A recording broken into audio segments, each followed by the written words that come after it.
দুবাইয়ে এমন বন্যার কারণ কী ছিল? আপনারা কি কখনো ভেবে দেখেছেন? এই যে কিছুদিন আগে দুবাইয়ে এত পরিমাণে বৃষ্টি হলো ২৪ ঘন্টায়, যার ফলে বন্যার সৃষ্টি হলো। এই বন্যার কারণ কী ছিল? আপনাদের মনে কি কখনো প্রশ্ন জাগেনি? স্মরণকালে রেকর্ড বৃষ্টিপাতের নজিরবিহীন বন্যা দেখা গেছে সংযুক্ত আরব আমিরাতের দুবাই শহরে। বন্ধ হয়ে গেছে বিশ্বের দ্বিতীয় ব্যস্ততম বিমানবন্দর। ২৪ ঘন্টায় অস্বাভাবিক বৃষ্টিতে এমন রেকর্ড বন্যার পর কৃত্রিমভাবে বৃষ্টি নামানো নিয়ে গুঞ্জন উঠেছে। এই বৃষ্টিপাতে কতটা অস্বাভাবিক ছিল এবং এ ধরনের ভারী বর্ষণের কারণ কী ছিল সে বিষয়ে ধারণা পাওয়ার চেষ্টা করছে বিবিসি। কতটা ভারী বর্ষণ হয়েছিল সেদিন? আমিরাতের উপকূলীয় শহরে দুবাই, এটি সচরাচর রুক্ষ এলাকা হিসাবে পরিচিত, যদিও এখানে সারা বছর গড়ে ১০০ মিলিমিটারেরও কম বৃষ্টিপাত হয়ে থাকে। তবে মাঝে মধ্যেই ভারী বর্ষণও হয়।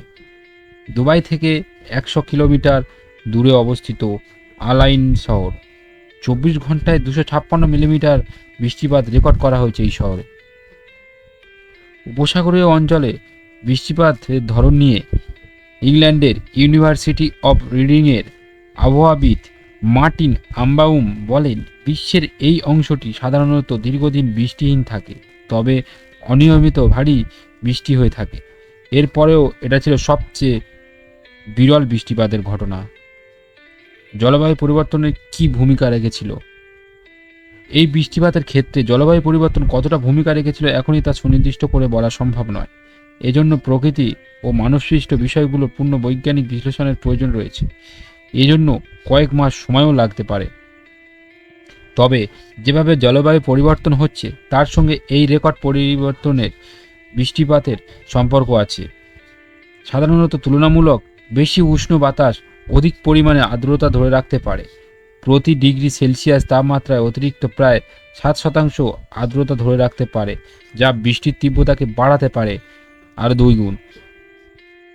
ইউনিভার্সিটি অব রিডিংয়ের জলবায়ু বিজ্ঞানের অধ্যাপক রিচার্ড বলেন, বৃষ্টিপাতের তীব্রতা নতুন রেকর্ড গড়েছে, কিন্তু জলবায়ু উষ্ণতার সঙ্গে এর যোগসূত্র আছে। ঝড় সৃষ্টিতে এবং ভারী বৃষ্টি ঝরাতে আর্দ্রতা পরিমাণ যত বাড়বে, এর সঙ্গে যুক্ত বন্যা ক্রমশ শক্তিশালী হতে থাকবে। সাম্প্রতিক এক গবেষণায় বলা হয়েছে, বৈশ্বিক উষ্ণায়ন অব্যাহত থাকায় চলতি শতাব্দীর শেষ নাগাদ দুবাইয়ের বেশিরভাগ এলাকায় বৃষ্টিপাতের পরিমাণ ৩০%-এরও বেশি বাড়তে পারে। ফ্লাইট সিভিং বা কৃত্রিম বৃষ্টি নামানো নিয়ে কি কোনো ভূমিকা ছিল? কি মনে হয় আপনাদের যদি তাই মনে হয় তাহলে আপনারা নিচে কমেন্ট করে জানান। এই প্রযুক্তি ব্যবহার করে কৃত্রিম বৃষ্টি ঝরানোর ইতিহাস আছে আমিরাতের দুবাই শহরে। উড়োজাহাজ বা ড্রোন দিয়ে সিলভার আয়োডের মতো ক্ষুদ্র কণা নিক্ষেপ করে মেঘে আর্দ্রতাকে ঘনীভূত করার মাধ্যমেই কৃত্রিমভাবে বৃষ্টি নামানো হয়। কয়েক দশক ধরে এই কৌশল ব্যবহার করা হচ্ছে। জলের সংকট মোকাবিলা সাম্প্রতিক বছরগুলোতে দুবাইয়ের এই কৌশল কাজে লাগিয়েছে। বন্যা শুরু হওয়ার পরপরই কয়েকজন সামাজিক যোগাযোগ মাধ্যম ব্যবহারকারী তাৎক্ষণিক এই চরম আবহাওয়ার জন্য দেশটিতে চালানো সাম্প্রতিক ক্লাউড সিভিং অভিযানকেই তুলনামূলকভাবে দায়ী করেছেন। এর আগে একটি গণমাধ্যম প্রতিবেদনে বলা হয়, কৃত্রিমভাবে বৃষ্টি নামানোর জন্য রবিবার ও সোমবার উড়োজাহাজ মোতায়েন করা হয়েছিল, তবে মঙ্গলবার মোতায়েন করা হয়নি, যেদিন বন্যাটা দেখা গিয়েছিল। অবশ্য কোনো সময় কৃত্রিম বৃষ্টি ঝরানোর ঘটনাটি ঘটেছে তা আলাদাভাবে যাচাই করে দেখতে পারেননি বিবিসি। বিশেষজ্ঞরা বলছেন, এই ঝড়ের সঙ্গে এটার সামান্য প্রভাব থাকতে পারে। কৃত্রিম বৃষ্টি ঝরানোর বিষয়টি সামনে আনাটা বিভ্রান্তিকর বলে মনে করা হবে। ইম্পেরিয়াল কলেজের জলবায়ু বিজ্ঞানের জ্যেষ্ঠ প্রভাষক বলেন, যদি দুবাইয়ের বৃষ্টি ঝরাতে ক্লাউড সিভিং পদ্ধতি প্রয়োগ করা হয়েও থাকে, তবে আগে থেকেই মেঘ সৃষ্টির জন্য জল বহন করার মতো পরিবেশও সেখানে বিরাজমান ছিল। সাধারণত বৃষ্টি ঝরাতে বাতাস, আর্দ্রতা ও ধূলিকণার পরিমাণে অপর্যাপ্ত হলে ক্লাউড সিভিং পদ্ধতি প্রয়োগ করা হয়ে থাকে।